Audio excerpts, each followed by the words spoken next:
بسم اللہ الرحمن الرحیم۔ محترم ناظرین، السلام علیکم ورحمۃ اللہ وبرکاتہ۔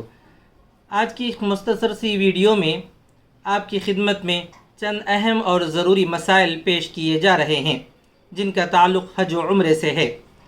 سب سے پہلا مسئلہ ہے عدت کے بارے میں۔ ہماری ماؤں بہنوں کے ساتھ اگر کچھ ایسا حادثہ پیش آئے کہ حج کی انہوں نے تیاری کی اور شوہر کی وفات ہو گئی، تو عورت کی عدت چلتی ہے اور وہ عدت وفات 4 مہینے 10 دن ہے۔ اس دوران وہ حج کا سفر نہیں کر سکتی۔ اسی طرح پر اگر کسی خاتون نے خلا لے لی اور حج کو جانا چاہتی ہے دوران عدت، تو وہ حج کو نہیں جا سکتی۔ اسی طرح کسی کے شوہر نے طلاق دے دی اور عدت طلاق چل رہی ہے، تو ایسی صورت میں وہ حج کو نہیں جا سکتی۔ مسئلہ یہی ہے۔ لیکن اگر کوئی خاتون عدت کی حالت میں انہوں نے پہلے سے سفر کا ارادہ کیا اور وہ چلی جائے، تو فقہاء نے لکھا ہے کہ وہ سفر ناجائز ہے، غلط ہے، لیکن یہ حج فرض ادا ہو جائے گا۔ ناجائز ہونے کے باوجود فریضہ ادا ہو جاتا ہے، لیکن حکم یہی ہے کہ عدت کی حالت میں عورت کو کسی بھی طرح کا سفر نہیں کرنا چاہیے۔ اس کے بعد دوسرا مسئلہ پیش کیا جا رہا ہے عمرہ دوسرے کی طرف سے کرنا۔ یہاں سے حجاج کرام جب جاتے ہیں، حج تمتع کرنے والے عموماً حج تمتعی کرتے ہیں، جیسا ہی عمرے سے فارغ ہو جاتے ہیں، ان کے پاس وقت رہتا ہے تو وہ مزید عمرے کر سکتے ہیں۔ اسی طرح کسی دوسرے کی جانب سے عمرہ کرنے کی بھی انہیں اجازت ہے۔ وہ نفلی عمرہ ہوتا ہے اور فقہاء کے مطابق نفلی کوئی بھی ثواب دوسرے کو پہنچایا جا سکتا ہے۔ اسی طرح پر عمرہ یہ کسی مرحوم کی طرف سے بھی کیا جا سکتا ہے، کسی باحیات یعنی زندہ آدمی کی طرف سے بھی کیا جا سکتا ہے۔ اسی طرح ایک عمرے میں کئی لوگوں کو بھی ثواب میں شریک کیا جا سکتا ہے۔ نفل عمل میں اس طرح کی اجازت اور گنجائش رہتی ہے۔ اور ایک مسئلہ ہے خاتون کے تعلق سے، عورت کے تعلق سے، کہ عورت کا محرم اگر ساتھ نہ ہو تو وہ سفر نہ کرے، محرم ہو یا شوہر ہو۔ اگر ان دونوں کے علاوہ یہ دونوں نہ ہوں، محرم بھی نہ ہو شوہر بھی نہ ہو، تو عورت کو سفر کرنے کی اجازت نہیں ہے۔ لیکن اگر کوئی عورت دوسری عورت کے ساتھ سفر کو جاتی ہے تب بھی ناجائز ہے۔ اگر کسی نے سفر کر لیا تو ناجائز ہونے کے باوجود اس کا سفر شمار ہو جائے گا اور اس کا حج فرض کے طور پر مکمل ہو جائے گا۔ اور ایک مسئلہ ہے عید کی قربانی کے تعلق سے۔ حجاج کرام یہ بات اچھی طریقے سے جانتے ہیں کہ یہاں سے جب کوئی حج کے لیے روانہ ہوتا ہے، وہ حج تمتع کرتا ہے یا قران کرتا ہے، تو اس پر ہدی کا جانور ذبح کرنا ہے، جسے دم شکر کہتے ہیں، اور ہم اردو میں عام طور پر حج کی قربانی کہتے ہیں۔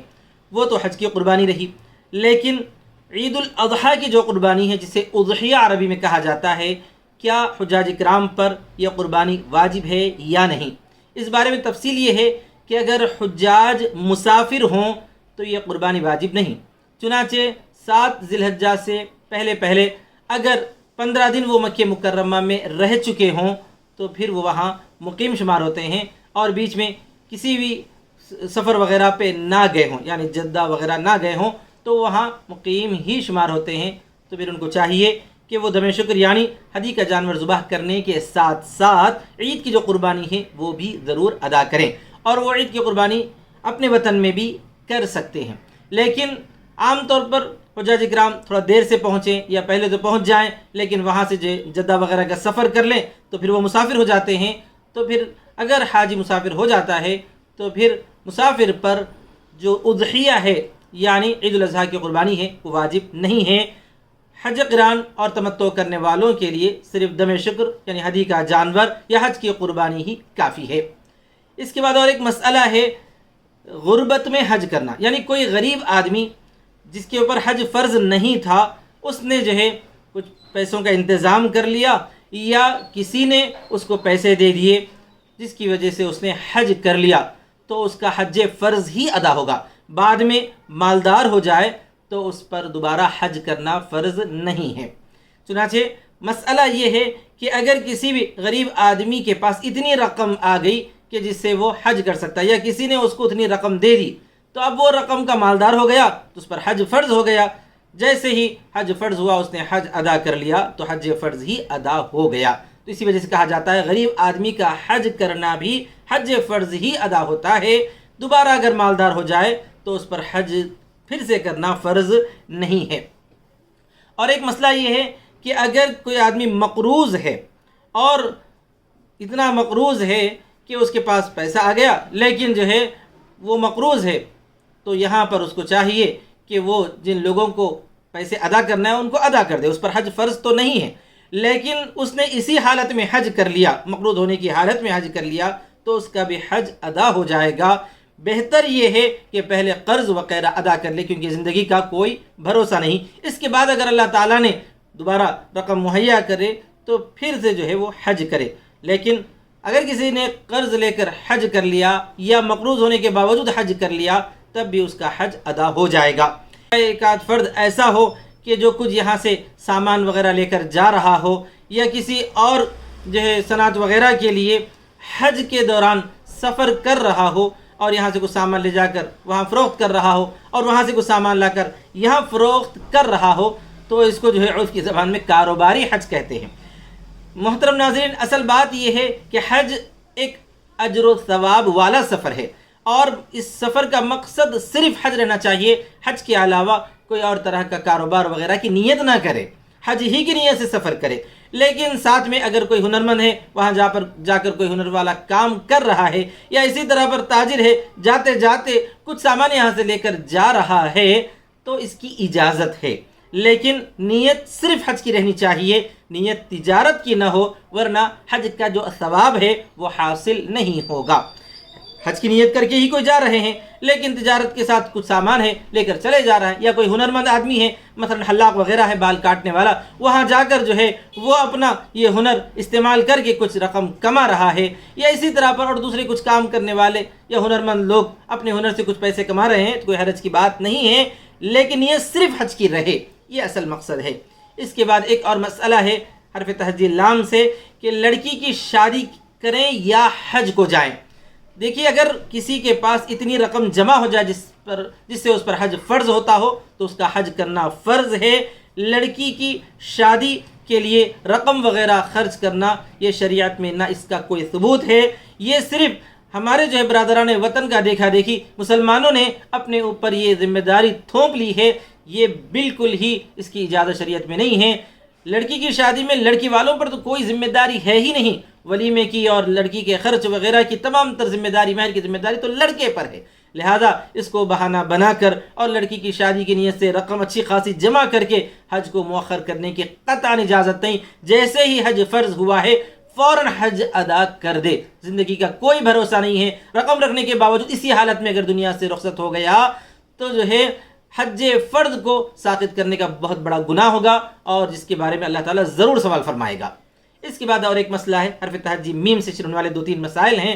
ماسک لگانا، حالت حج میں ماسک عام حالات میں تو لگانے کی اجازت نہیں ہے کیونکہ ماسک جو ہے چہرے کے اکثر حصے کو جو ہے کور کر دیتا ہے، چھپاتا ہے اور جو ہے چہرے کے ساتھ وہ لگا ہوا رہتا ہے، لہذا بغیر عذر کے اگر کسی نے ماسک لگایا اور دن بھر یا جو ہے دن کا اکثر حصہ لگایا تو پھر دم واجب ہو جائے گا۔ ہاں عذر کی بنا پر لگانے کی اجازت ہے۔ عذر کیا ہے کہ اگر بیماری ہے یا جو ہے دھول وغیرہ بہت زیادہ آ رہی ہے، ڈسٹ کی وجہ سے آدمی کو چھینکیں وغیرہ آتی ہوں تو یہ معذور ہے، لگا سکتا ہے۔ پچھلے 2-3 سال تک جو ہے کووڈ وغیرہ چل رہا تھا تو ایسی حالت میں بھی ماسک لگانا لازم قرار دیا گیا تھا۔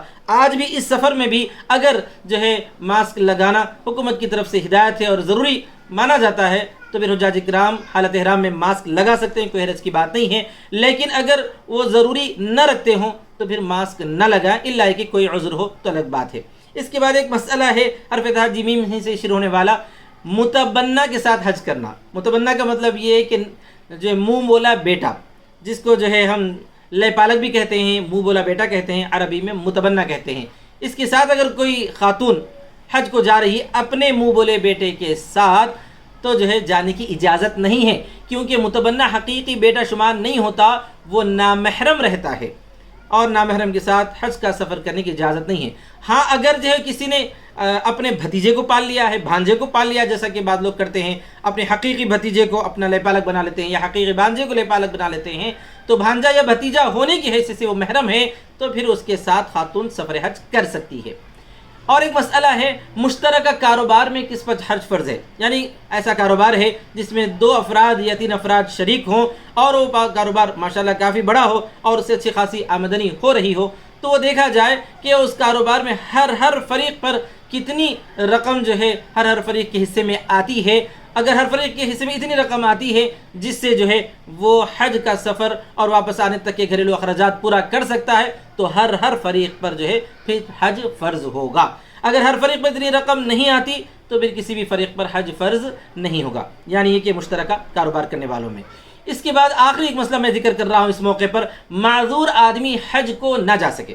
معذور آدمی ایسا ہے جس کے پاس جو ہے جو حج کا سفر کر ہی نہیں سکتا، بہت زیادہ بیمار ہے یا جو ہے پیروں کا معذور ہے، حج کا سفر وہ کر نہیں سکتا، کسی کے سہارے سے بھی نہیں کر سکتا، تو ایسا آدمی معذور سمجھا جاتا ہے اور اس کے لیے خود نہ جا سکے تو کسی سے حج بدل کروانا اس کے لیے فرض ہے، وہ حج بدل کرائے۔ اس کے بعد ایک اہم مسئلہ یہ بھی ہے کہ اگر اس نے حج بدل کرا دیا پھر اس کے بعد جو ہے اس کا عذر جاتا رہا، یعنی وہ تندرست ہو گیا، صحت مند ہو گیا، اب دوبارہ وہ سفر کر سکتا ہے، تو پھر سے اس پر جو ہے حج کرنا ضروری ہوگا۔ تو یہ چند مسائل جو ہے آپ کی خدمت میں پیش کیے گئے ہیں۔ حجاج کرام سے درخواست ہے کہ ان تمام مسائل کو جو ہے وہ ضرور دیکھیں اور سفر حج میں ہر اچھا کام کرنے کی فکر کریں، کوشش کریں اور کسی بھی طرح کی غلطی سے محفوظ ہوں۔ اور میری دعا ہے اللہ تبارک و تعالیٰ سے کہ اللہ تعالیٰ تمام حجاج کے حج کو حج مبرور بنائے اور سعی مشکور نصیب فرمائے اور تمام کے حج کو قبول فرمائے۔ تمام حجاج کرام کی دعاؤں میں تمام مسلمانوں کا حصہ نصیب فرمائے۔ آمین وآخر دعوانا ان الحمد للہ رب العالمین، والسلام علیکم ورحمۃ اللہ وبرکاتہ۔